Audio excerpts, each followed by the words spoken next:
Hello, welcome to another Did You Know Thursday. Now today I am up in the ante with the old conditional formatting and showing you how to conditionally format in your Microsoft Outlook.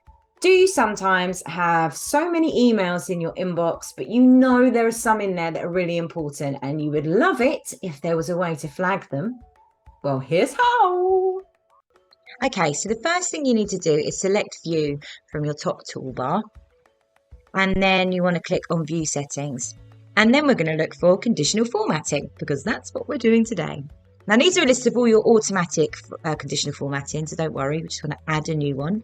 Give it a name, usually just describing what you're doing, and then click Font. Now this is the fun part, this is what we want it to look like when an email comes in from admin at Stebbington, nice and bright, press OK. And then we need to set the condition. So what we need to do is whenever it comes from admin@stebbington.com.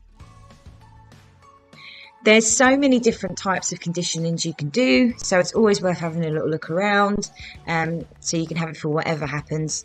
Click OK, click OK, click OK. A few moments later. When you receive an email, ta-da!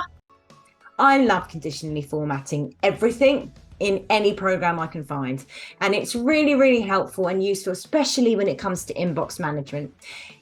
And that's all we have time for today in this installment of Did You Know Thursday. See you next week.